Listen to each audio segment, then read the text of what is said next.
The Chris Stegall Show. It's the Piazza Pet of the Week.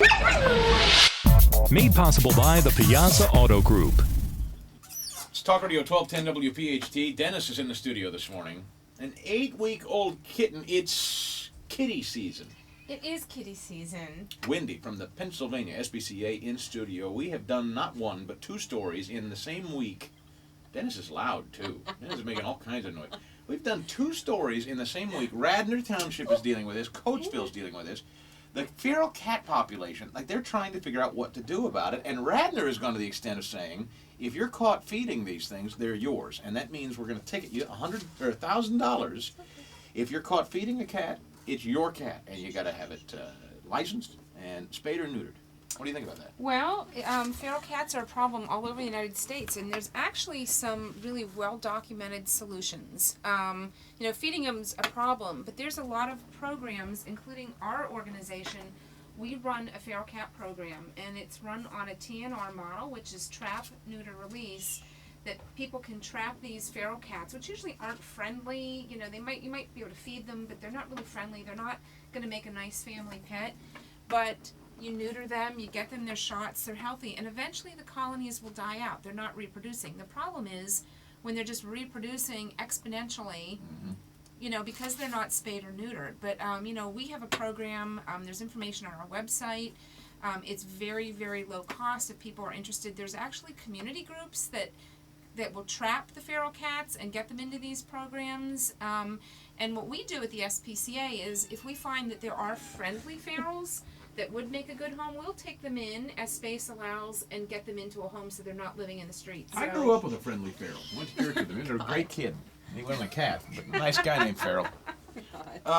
So this deal, if you see a stray cat, you don't recommend feeding the thing.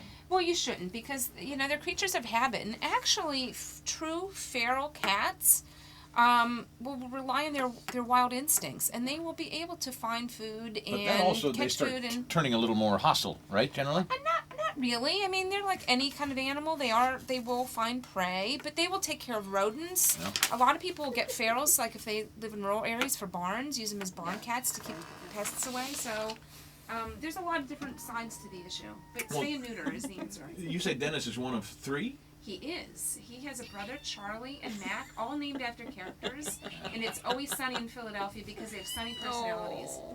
Dennis is taking a shine to Paige there, screaming, "Take me home! Take me home!" He wants you to pet him, Chris. Yeah, I think he does too. Why don't you take him home?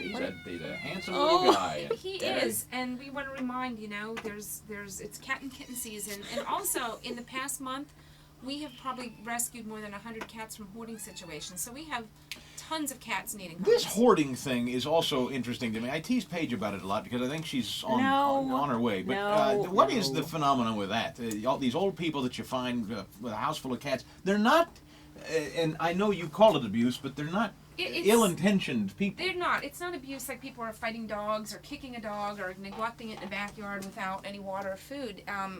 It's really a very complex social, mental issue. And usually these people love the animals. They often don't have a good safety net or, family or people looking in on them. And it just rapidly gets out of control. And we see it a lot in the summer because people notice the smell and like pests and infestations and things like that. And we obviously care about the animals.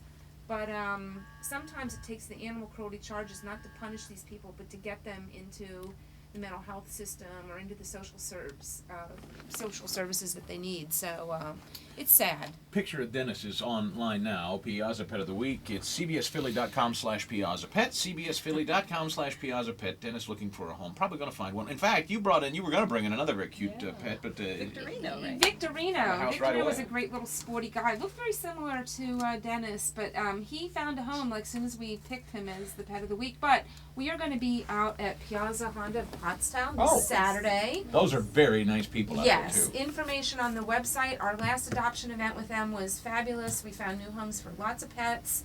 We'll probably have lots of cats there, so if people are interested. It's in Limerick. check out the information on the website. We're so excited to be out at our friends at Piazza once again. So it's Piazza Honda. Piazza Honda, And that's Pottstown. Saturday? It's Saturday, the 20th. You will love those people out there too. They're some of the most friendly people in automobile sales. I hope you have a great time. CBSPhilly.com/PiazzaPet. Thanks, Wendy. The new Talk Radio 1210 WPHT.